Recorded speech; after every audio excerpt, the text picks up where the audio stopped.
Hakikat dunia sebagai tempat sementara seharusnya membuat kaum muslimin menyadari bahwa dunia ini sebagai tempat bercocok tanam dan panennya dalam kehidupan di akhirat nanti. Namun tetap saja begitu banyak manusia yang lupa akan hakikat dunia, sehingga kesenangan dan kenikmatan dunia menjadi ambisi manusia. Dunia seringkali dilambangkan sebagai 3 fitnah dunia, yaitu harta, tahta, dan wanita.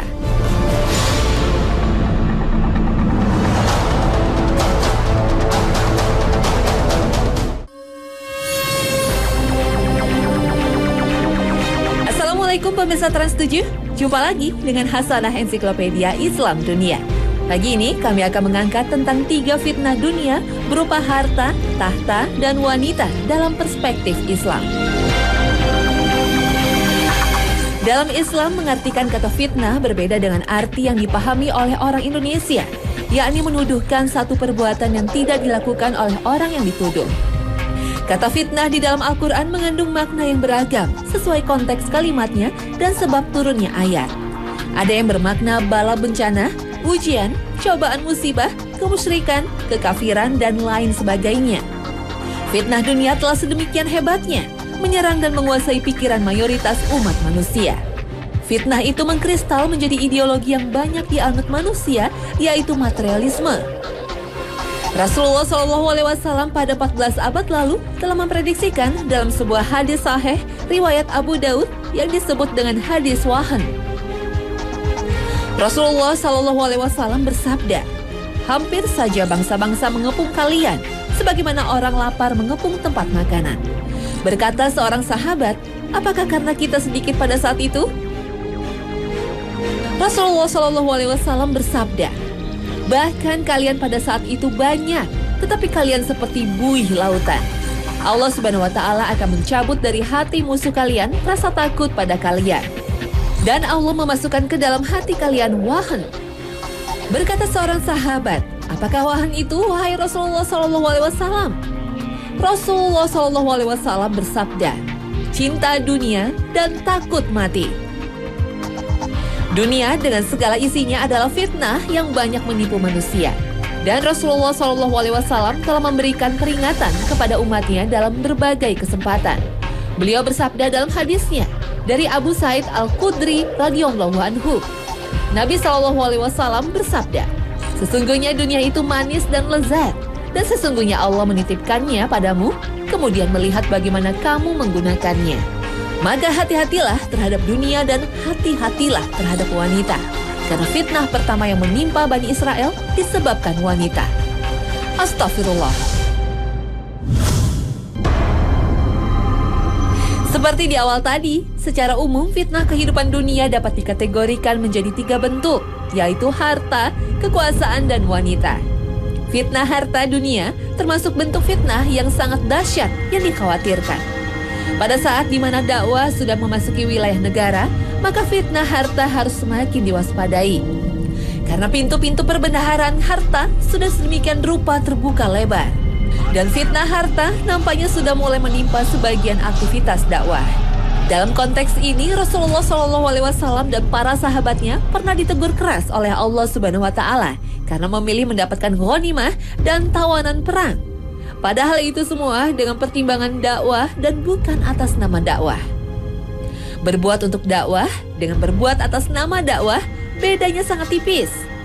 Ma kana li nabiyyin an yakuna lahu asra hatta yuthkhina fil ard. تريدون عرض الدنيا والله يريد الآخرة. Tidak sepatutnya bagi seorang nabi mempunyai tawanan sebelum ia dapat melumpuhkan musuhnya di muka bumi. Kamu menghendaki harta benda duniawiyah, sedangkan Allah menghendaki pahala akhirat untukmu. Agar terhindar dari fitnah harta, Allah Subhanahu wa Ta'ala memerintahkan kepada hamba-hambanya yang mukmin untuk memperbanyak berzikir kepadanya. Karena hal itu akan mendatangkan keberuntungan, kemenangan, dan kebaikan yang banyak. Allah Subhanahu wa Ta'ala juga melarang mereka tersibukkan dengan harta dan anak-anak mereka dan lupa dari berzikir kepadanya. Karena mencintai harta dan anak-anak adalah sesuatu yang menjadi tabiat kebanyakan jiwa. يا أيها الذين آمنوا لا تلهكم أموالكم ولا أولادكم عن ذكر الله ومن يفعل ذلك فأولئك هم الخاسرون. Hai orang-orang yang beriman, janganlah harta-hartamu dan anak-anakmu melalaikan kamu dari mengingat Allah. Barang siapa yang membuat demikian, maka mereka itulah orang-orang yang rugi. Dikatakan orang-orang yang rugi karena mereka itulah orang-orang yang tidak akan mendapatkan kebahagiaan yang abadi dan kenikmatan yang kekal. Karena mereka lebih mengutamakan harta dunia di kehidupan yang fana daripada kehidupan yang kekal, yaitu kehidupan setelah kematian. Rasulullah SAW bersabda, "Beramallah kalian untuk kehidupan duniamu, seolah-olah kalian akan hidup selamanya. Dan beramallah kalian untuk kehidupan akhiratmu, seolah-olah kalian akan mati besok hari."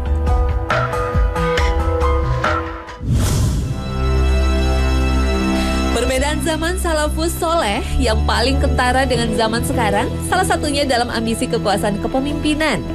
Dulu khususnya zaman sahabat, mereka saling menolak untuk menjadi pemimpin. Abu Bakar Shiddiq diriwayatkan sebelum diminta menjadi khalifah menggantikan Rasulullah SAW, ia mengusulkan agar Umar untuk menjadi khalifah. Alasan beliau karena Umar adalah seorang pemberani, luas ilmunya, dan seorang alim dalam memutuskan berbagai perkara. Tetap Umar menolak dengan mengatakan, "Kekuatanku akan berfungsi dengan keutamaan yang ada padamu." Lalu Umar mengangkat tangan Abu Bakar dan membaiatnya, serentak diikuti oleh sahabat-sahabat lain dari Muhajirin dan Ansor. Demikianlah khalifah pertama Abu Bakar terpilih. Dari kejadian ini dapat kita lihat bahwa para sahabat memandang jabatan seperti momok yang menakutkan, karena mereka mengetahui beratnya konsekuensi dan resiko menjadi pemimpin. Dalam hadis sahih riwayat Imam Bukhari, Rasulullah SAW bersabda, "Kalian akan berebut untuk mendapatkan kekuasaan, padahal kekuasaan itu adalah penyesalan di hari kiamat, nikmat di awal dan pahit di ujung." Dengan tegas Rasulullah SAW memperingatkan mereka yang sedang berkuasa untuk tidak lari dari tugas dan tanggung jawabnya sebagai pelayan rakyat dan bekerja untuk kepentingan rakyatnya.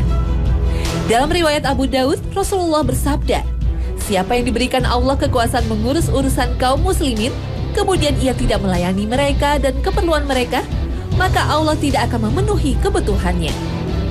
Namun sepertinya perkataan Rasulullah tidak berlaku lagi pada zaman sekarang, di mana orang saling berlomba untuk menjadi pemimpin dan jabatan sudah menjadi tujuan yang seolah menjanjikan kehidupan berlimpah.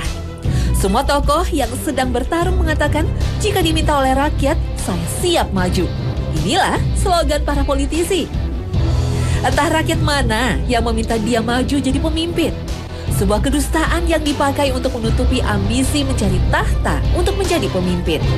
Yang mereka kejar adalah kesenangan duniawi yang didapat melalui jabatan dan kekuasaan. Mereka lupa dengan pertanggungjawaban di akhirat. Mereka melakukan segala macam cara agar ambisinya bisa tercapai. Ada pula yang mengumpulkan dana dengan cara-cara yang tak pantas dan tak bermoral, mendukung calon kepala daerah dalam pilkada dari partai mana saja, asal dengan imbalan materi dalam bentuk uang yang besar. Astaghfirullahaladzim.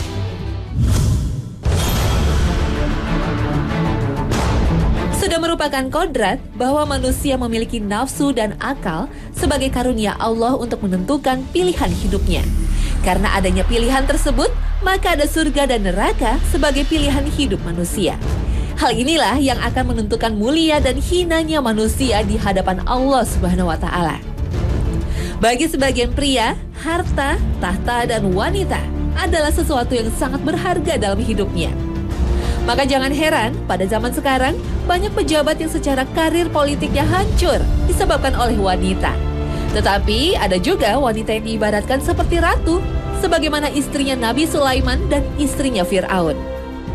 Allah menggambarkan dalam Al-Quran surat Ali Imran ayat 14 yang artinya, telah dihiasi manusia oleh kecintaan terhadap wanita, anak-anak, tumpukan-tumpukan emas dan perak, kuda-kuda yang mahal, binatang ternak dan sawah.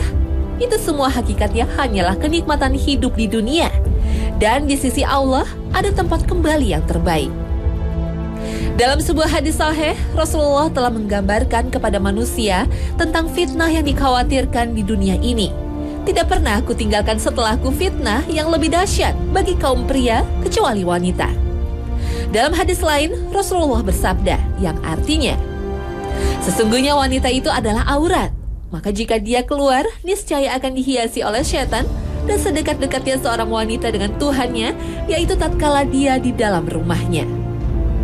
Hadis ini senada dengan firman Allah Subhanahu wa Ta'ala, yang artinya, tetapi apa yang dimaksudkan ialah keadaan mereka itu mampu menjadikan lelaki lupa daratan, dan apabila usaha pencegahan tidak dilakukan, akan berlakulah perkara-perkara yang tidak diinginkan. Karena itu, sebagai laki-laki, jagalah pandangan mata dan pergaulan antar lawan jenis.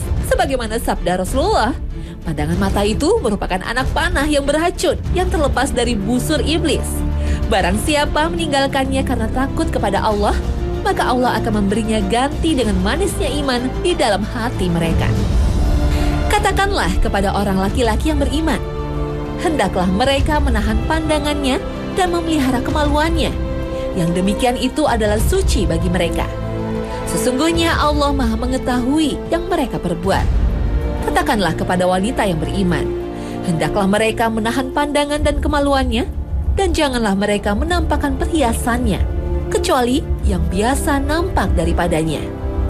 Al-Quran Surat An-Nur ayat 30 hingga 31. Ayat ini memberikan pelajaran kepada kita sebagai umat Islam agar senantiasa menjaga diri kita dengan cara menjaga kesucian yang menjadi harga diri kita, baik dia itu laki-laki ataupun perempuan. Bagi laki-laki, hendaknya kita menjaga pandangan terhadap lawan jenisnya dan sekaligus memelihara kemaluannya. Adapun bagi perempuan muslimah, hendaknya ia menjaga pandangannya kepada laki-laki yang bukan muhrim, sekaligus menjaga perhiasannya dengan cara menutupi seluruh perhiasan yang biasa tampak daripada wanita, atau dengan kata lain menutupi seluruh auratnya. Rasulullah SAW bersabda, wahai Asma, apabila kamu sudah dewasa, maka janganlah kamu memperlihatkan ini dan ini, sambil mengisyaratkan kepada wajah dan kedua telapak tangannya. Hadis riwayat Abu Daud.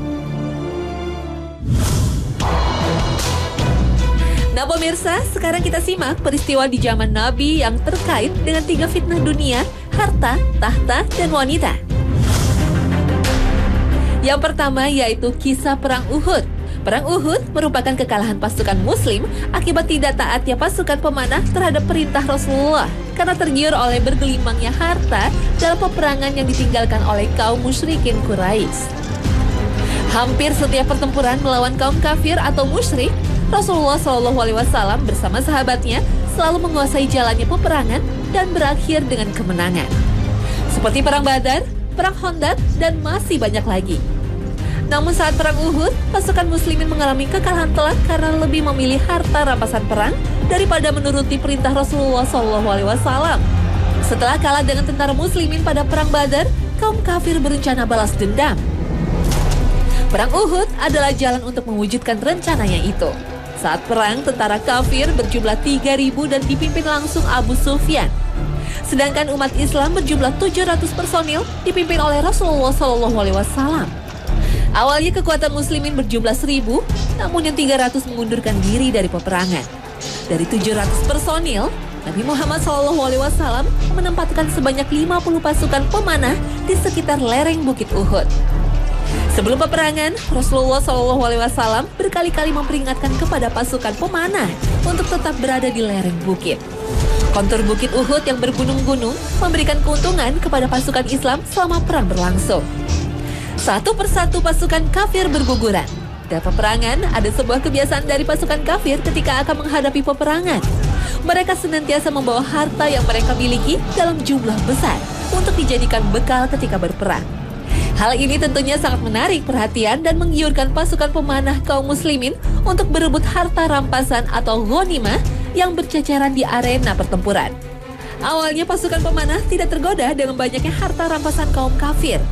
Namun melihat pasukan kaum kafir yang dipimpin Abu Sufyan lari, sehingga pasukan pemanah tergoda oleh harta yang ditinggalkan begitu saja. Lalu mereka pun turun untuk mengambil harta tersebut.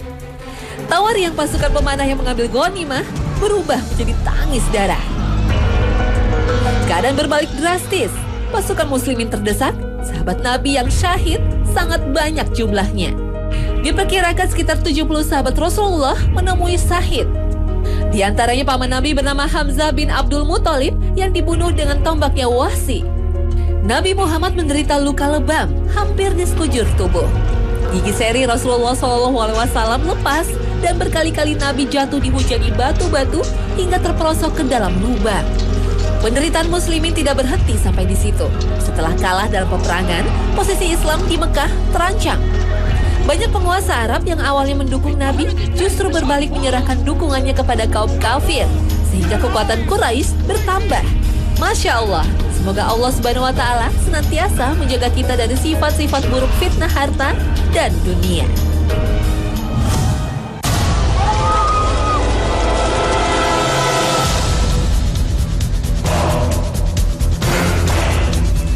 Berawal dari deklarasi pengangkatan anaknya Yazid bin Muawiyah sebagai putra mahkota, menyebabkan munculnya gerakan-gerakan oposisi di kalangan rakyat yang mengakibatkan terjadinya perang saudara beberapa kali dan berkelanjutan.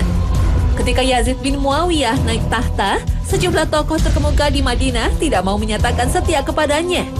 Yazid bin Muawiyah kemudian mengirim surat kepada gubernur Madinah, memintanya untuk memaksa penduduk mengambil sumpah setia kepadanya. Dengan cara ini semua orang terpaksa tunduk, kecuali Husain bin Ali ibnu Abu Thalib dan Abdullah bin Zubair ibnu Awam. Bersamaan dengan itu, kaum Syiah pengikut Abdullah bin Sabah al-Yahudi melakukan konsolidasi atau penggabungan kekuatan kembali. Dia menebarkan fitnah dan kebencian untuk menghasut Husain bin Ali melakukan perlawanan.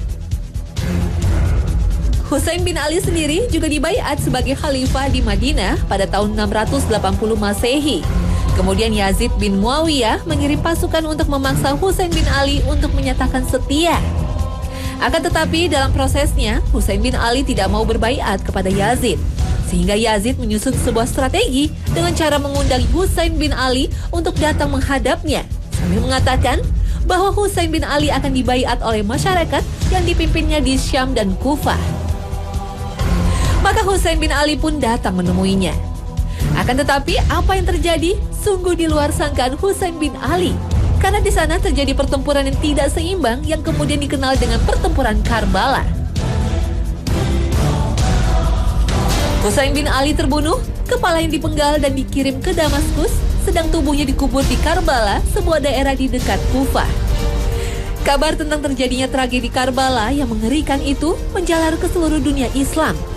Cerita tragedi Karbala itu menambahkan bahan bakar baru bagi kebencian dan kemarahan orang-orang Madinah. Mereka bangkit terang-terangan menentang Yazid. Yazid panik dan mengirimkan gubernur khusus untuk menenangkan orang-orang itu. Atas saran gubernur itu, para pemuka Madinah mengirimkan seorang utusan kepada Yazid untuk meminta ganti rugi bagi keluarga sahabat Husain. Orang-orang Madinah menghadapi Yazid di suatu tempat yang disebut Harrah. Dan di sana pecah pertempuran mati-matian. Orang-orang Madinah dikalahkan dengan kerugian yang besar karena kesatria Madinah dan sahabat-sahabat Nabi yang paling mulia, baik Ansor maupun Muhajirin, gugur di dalam malapetaka pertempuran itu.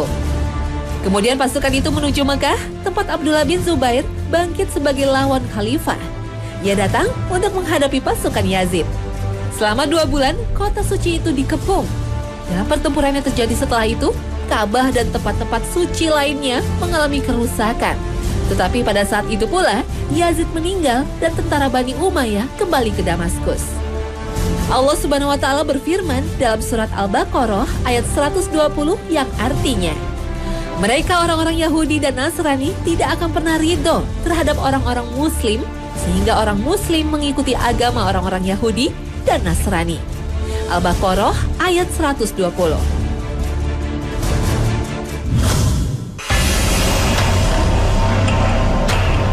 Dan yang terakhir yaitu kisah Nabi Yusuf yang tidak tergoda dengan fitnah wanita.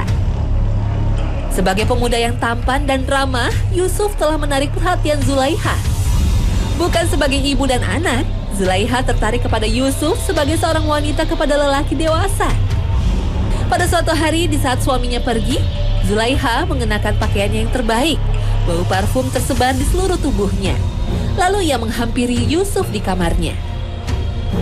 Yusuf berdebar kencang saat melihat penampilan Zulaiha yang lain dari biasanya. Berkata Zulaiha kepada Yusuf, "Marilah Yusuf, seluruh jiwa dan ragaku kuserahkan kepadamu." Yusuf hampir tergoda, namun ia segera ingat kepada Allah Subhanahu wa Ta'ala. Ia pun berkata, "Aku berlindung kepada Allah dari perbuatan maksiat ini. Bagaimanakah aku akan melakukan perbuatan ini? Sedang suamimu adalah tuanku yang telah memuliakan dan berbuat baik kepadaku. Tidak patut jika suatu kebaikan dibalas dengan penghinaan." Akan tetapi hati dan pikiran Zulaiha telah dikuasai nafsu dan tergoda bujukan iblis. Ia tak menghiraukan peringatan Yusuf. Sambil memeluk Yusuf erat-erat, Zulaiha berbisik, "Tidak seorang pun melihat kita. Tidak ada yang mengetahui perbuatan kita. Allah mengetahuinya," jawab Yusuf sambil berontak melepaskan diri. Sambil bergegas, ia melarikan diri dari dalam kamarnya. Zulaiha mengejar dan berhasil memegang baju belakang Yusuf. Ia berharap Yusuf akan berhenti dan mau melayaninya. Tapi Yusuf terus berlari sehingga bajunya robek di bagian belakang. Di saat demikian, tiba-tiba Kitfir datang. Zulaiha segera menghampiri suaminya dan berkata, "Yusuf hendak memaksaku melakukan perbuatan yang tidak senonoh." "Tidak," saut Yusuf dan berkata, "Dialah yang memaksa saya untuk melakukan perbuatan keji itu." Karena bentuk fitnah wanita ini, terjadilah saling tuduh-menuduh. Di saat demikian, datanglah tetangga dekat sekaligus sebagai penengah. Berkata tetangga itu, "Kita lihat saja. Jika baju Yusuf robek di bagian depan, berarti dia hendak memaksa Zulaiha berbuat mesum. Jika bajunya robek di bagian belakang, itu pertanda Zulaiha yang memaksa Yusuf berbuat maksiat." Kitfir memeriksa dan ternyata baju Yusuf robek di bagian belakang. Betapa malu pembesar kerajaan Mesir itu. Ternyata istrinya sendiri yang telah berbuat salah. Kitfir menghampiri Yusuf dan berkata, "Rahasiakanlah peristiwa ini.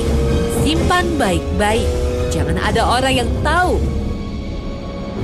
Dan kamu Zulaiha, mohonlah ampun kepada Tuhanmu atas dosa yang telah kau lakukan. Bertaubatlah kepadanya dengan taubat yang sebenarnya. Masya Allah, Maha tahu Allah dengan segala firman-Nya." Nah pemirsa, usai sudah Hasanah Ensiklopedia Islam Dunia pagi ini. Semoga selalu membawa pencerahan untuk Anda semua. Jangan lupa ya, saksikan terus Hasanah untuk menambah wawasan Anda hanya di Trans 7. Wassalamualaikum warahmatullahi wabarakatuh.